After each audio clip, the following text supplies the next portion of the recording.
Hello दोस्तों, हम लोग आज पढ़ेंगे गुणज और गुणनखंड का पार्ट 2। ठीक है, पिछले क्लास में हम लोग देख लिए थे अपवर्तक किसको बोलते हैं। जैसे यहाँ पे देखिए 75 है, 75 का अपवर्तक निकालने के लिए हम लोग क्या करेंगे, जो संख्या 1 2 3 4 5 जिससे भी वो कटे, यानी कि वो अपवर्तक कहलाता है। मतलब सबको भाग दे के देखेंगे, जिससे जिससे वो कटेगा वो उस संख्या का अपवर्तक होगा। जैसे 75 का अपवर्तक, 75 का अपवर्तक निकालने के लिए हम लोग देखिए 75 को भाग देंगे 1 से तो 75 हो जाएगा। 75 को अगर हम लोग 2 से देंगे तो नहीं हो कटेगा, यानी वो नहीं होगा अपवर्तक। 75 से 3 से डिवाइड करेंगे, देखिए 75 को तो 25 दिया आ जाएगा, यानी ये अपवर्तक है। 1 3 5। अब 75 को 5 से करेंगे, 4 से करके देखते हैं। 75 को 4 से डिवाइड होगा, नहीं होगा, तो वो नहीं होगा अपवर्तक 75 का। 5 से करके देखते हैं तो 15 बचे 75, तो 5 होगा। 25 से भी होगा और 75 होगा, यानी कि 75 का अपवर्तक कौन कौन हो जाएगा, 1 3 5 15 25 75। ओके, उसी तरह हम लोग 60 का अपवर्तक देखेंगे। मतलब पहले ये याद रखिएगा कि अपवर्तक किसको बोलते हैं, जो संख्या से डिवाइड हो, जो संख्या से डिवाइड हो जो वो हमारा अपवर्तक कहलाता है। ठीक है, जैसे 15 बचे 75, तो ये तो हो गया, हम लोग बताए ही आगे। अब हम लोग 60 का अपवर्तक देखेंगे। 60 का अपवर्तक भी उसी तरह निकलेगा जैसे हम लोग पिछले सवाल में निकाले।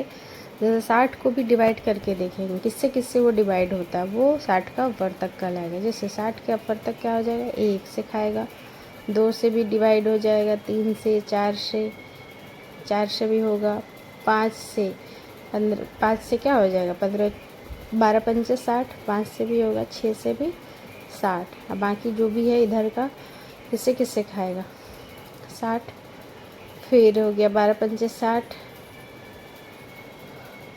15 20 30 और 60 से भी खाएगा, यानी कि टोटल संख्या जितना होगा डिवाइड करने वाला और जो बचा वो भी टोटल हमारा जो होगा वो हमारा अपवर्तक कहलाएगा। जैसे देखिए इसका क्या हो जाएगा, 1 2 3 4 5 6 10 12 15, फिर 20 से भी खाएगा, 30 से भी डिवाइड लगेगा और 60 से भी लगेगा, यानी कि हमारा देखिए 60 बटा 5 करेंगे तो क्या हो जाएगा 12, यानी कि हमारा है ये भी अपवर्तक है 60 का।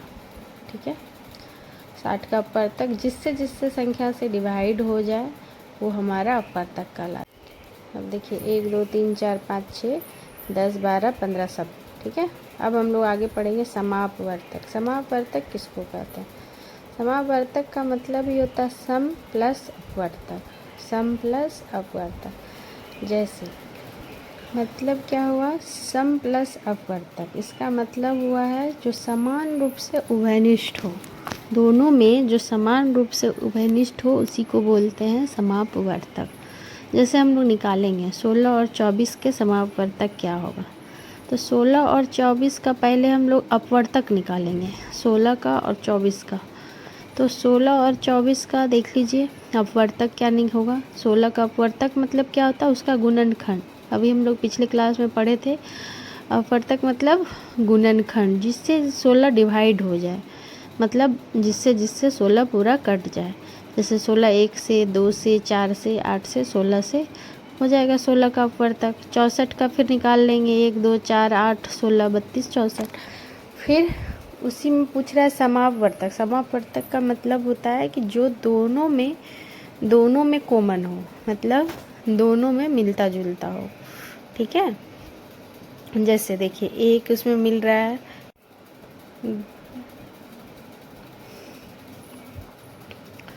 अब जैसे दोनों में कॉमन क्या है, देखिए 1 2 4 8 16, चारों आ गया, इसका मतलब ही हुआ सम प्लस अपवर्तक। अब हम लोग आगे निकालेंगे, निम्नलिखित संख्याओं के समापवर्तक को निकालिए। इसका भी निकालेंगे, 24 48 का, 5 15 का, 12 24 और 36 का। अब देखिए 24 और 48 का तो अभी बताए थे दोस्तों कि अपवर्तक पहले निकाल लेंगे, फिर दोनों में जो होगा उसका समापवर्तक निकलेगा।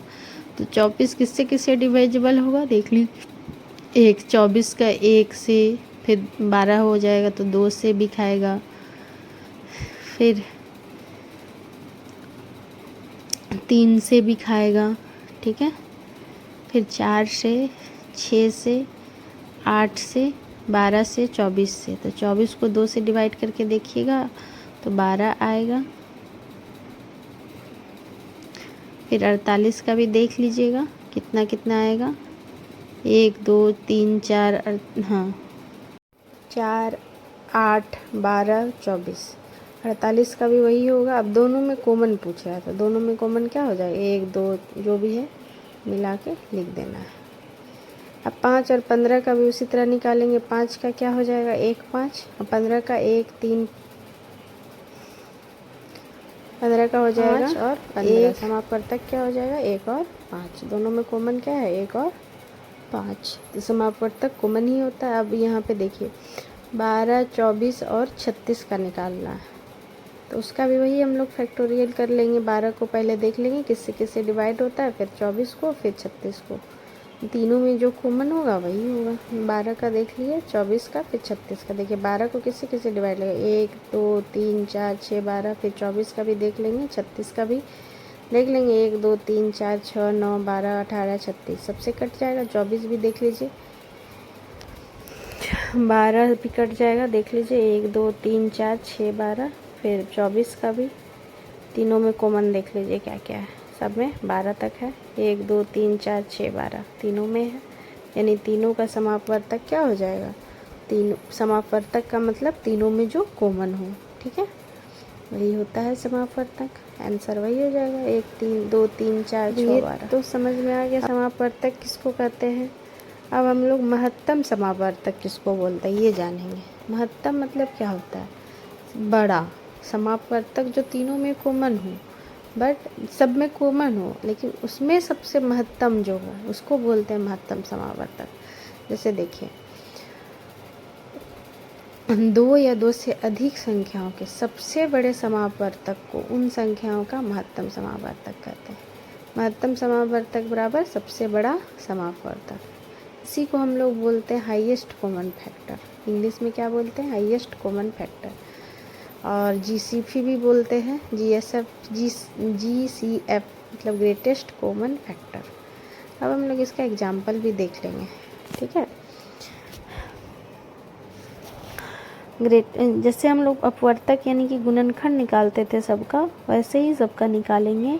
समापवर्तक हम लोग निकालते थे जो सब में कॉमन होता था उसको लिखते थे, लेकिन महत्तम समापवर्तक क्या क्या मतलब हो जाएगा, उन कॉमन में से जो सबसे बड़ा हो उसको हम लोग बोलते हैं महत्तम समापवर्तक। अब हम लोग एग्जाम्पल से देखते हैं। जैसे 16 का हम लोग जैसे निकालते थे अपवर्तक, वैसे ही निकालेंगे गुणनखंड। 1 2 4 8 16 से डिवाइड होगा। 64 का निकाल लेंगे, 1 2 4 8 16 32 और 64। इसमें से समापवर्तक हम लोग क्या निकालते थे, जो दोनों में कॉमन हो, 1 2 4 8 16।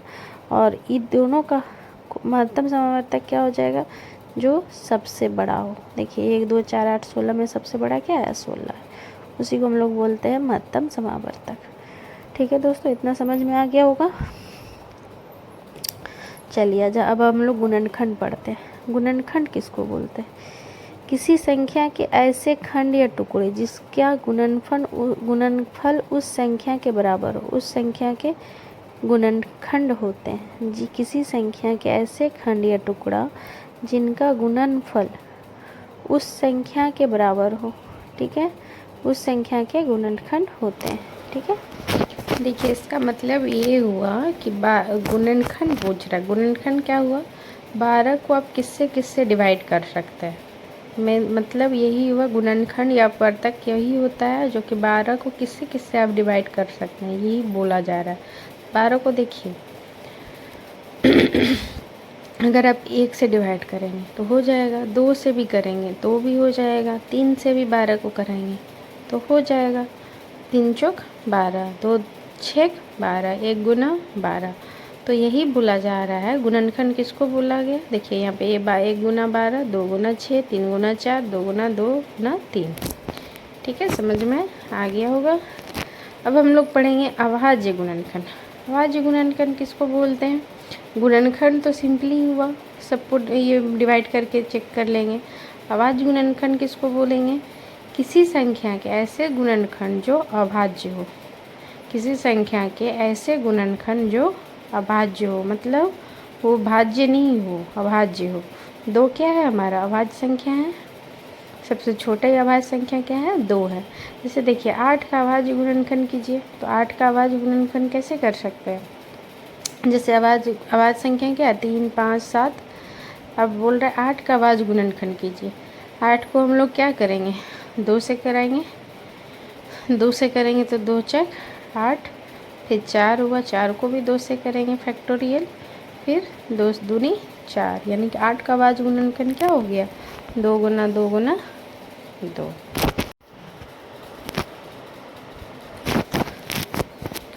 अब 16 का अभाज्य गुणनखंड निकालना है। 16 का भी सेम उसी तरह करेंगे, 2 से डिवाइड करेंगे। देखिए 2 8 16, फिर 2 से फिर करेंगे तो 4 दूनी 8, 2 से करेंगे 2 दूनी 4, फिर 2 कम 2। तो 16 का अभाज्य संख्या क्या हो गया, 2 गुना 2 गुना 2 गुना 2, 4 बार। अब हम लोग आगे देखेंगे महत्तम समावर्तक। अभाज्य गुणनखंड विधि से हम लोग को महत्तम समावर्तक निकालना है।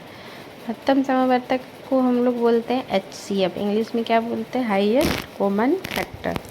हाईएस्ट से ही समझ में आ गया, यानी कि सबसे बड़ा समावर्तक क्या किसको बोलते हैं। संख्याओं के अभाज्य गुणनखंड में समान यानी कि उभयनिष्ठ संख्याओं का गुणनफल इसका महत्तम समावर्तक होता है। देखिए महत्तम समावर्तक क्या हुआ, मतलब जो भी अभाज्य गुणनखंड होगा उसमें जो उभयनिष्ठ होगा, मतलब जो दोनों में होगा, उसमें से सबसे बड़ा जो होगा उसी को बोलेंगे महत्तम समावर्तक। ठीक है, संख्याओं के अभाज्य गुणनखंड में निकालना है। जैसे देखिए 30, 36 और 54 का महत्तम समावर्तक निकालिए गुणनखंड विधि से। तो 30 को पहले ये कर लेंगे फैक्टोरियल, फिर 36 का, फिर 54 का। तो जो कॉमन होगा वही होगा HCF। देखिए अब 30 को करेंगे तो क्या होगा, 2 से करेंगे 15, फिर 2 से तो नहीं खाएगा, फिर 3 से करेंगे, 3 बचे 15, फिर 5 से 1। उसी तरह 36, 54 का भी करेंगे। 54 का भी देखिए आधा कर लेंगे, तीनों का कॉमन फैक्टर लिख लेंगे, 30, 36, 54 का। 2 गुना 3 गुना 5, 2 गुना 2 गुना 3 गुना 3, 54 का 2 गुना 3 गुना 3 गुना 3। अब पूछ रहा है इसका महत्तम समावर्तक क्या होगा, जो तीनों में हो, तीनों का कॉमन फैक्टर। तो क्या है, 2 सब में है, ठीक है, 3 सब में है, हाँ है, फिर 5 है, नहीं है, और 3 है, देखिए नहीं है। तो क्या होगा हमारा हाईएस्ट कॉमन फैक्टर, 2 गुना 3, यानी कि 6 हो जाएगा। अब लीजिए हम लोग 16, 48, 56 का महत्तम समावर्तक निकालिए। सेम उसी तरह निकालेंगे, 16 का फैक्टोरियल करेंगे, फिर 48 का करेंगे, फिर 56 का करेंगे। तीनों में जो कॉमन होगा उसी को बोलते हैं महत्तम समावर्तक।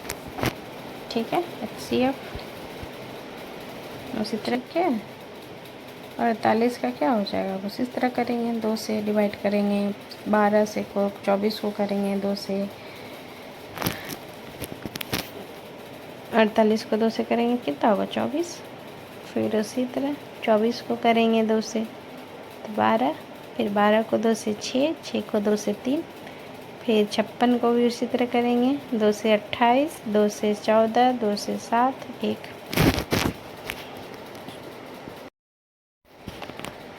फिर उसी तरह 56 को भी करेंगे 2 से डिवाइड। अब देखिए तीनों का कॉमन फैक्टर लिख लेंगे, 16 का 2 गुना 2 गुना 2, 48 का 2 गुना 2 गुना 2 गुना 2 3, फिर 56 को 2 गुना 2 गुना 2 गुना 7। अब HCF का मतलब होगा क्या, तीनों में जो कॉमन, 3 को 2 कॉमन है, देख लीजिए। तो यह क्या हो जाएगा, 8 इसका आंसर। ठीक है, हम लोग आगे पढ़ेंगे। 8 इसका आंसर हो गया। अब हम लोग आगे देखते हैं। वह सबसे बड़ी संख्या ज्ञात कीजिए जिसमें 84 और 105 में पूरा पूरा भाग लग जाता है।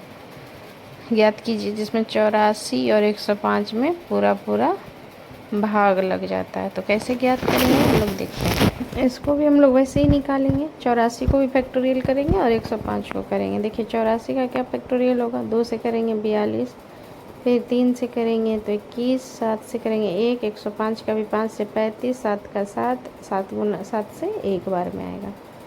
ठीक है, अब इसका फैक्टोरियल देख लीजिए। 2 गुना 2 गुना 3 गुना 7, 105 को करेंगे तो 3 गुना 5, 15 सत्ते 105।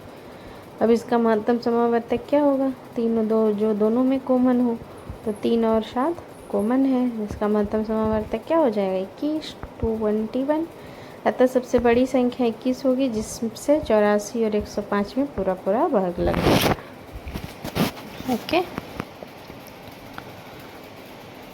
ठीक है। अब हम लोग महत्तम समावर्तक जो निकालेंगे भाग विधि से, वो हम लोग निकाल लेते थे गुणनखंड विधि से, अब भाग विधि से निकालेंगे। 15 और 20 का महत्तम समावर्तक भाग विधि से निकालें। भाग विधि से भी कैसे निकालेंगे, जो देखिए सबसे बड़ा और सबसे छोटा, सबसे बड़ा और सबसे छोटा के बीच में भाग होगा। सबसे छोटा से क्या करेंगे, भाग देंगे बड़ा को, तो 12 से भाग देंगे 20 को, तो 12 गुना 12 से 12 एक बार में खाएगा, 8 बचेगा। 8 से फिर जो आएगा ना शेष, उससे सबको डिवाइड करेंगे।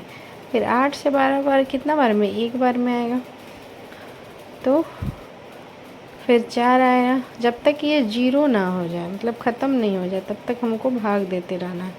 तो देखिए 8 से करेंगे तो 8 का 8, कितना बचा 4, 4 से फिर 8, तो 2 बार में 0।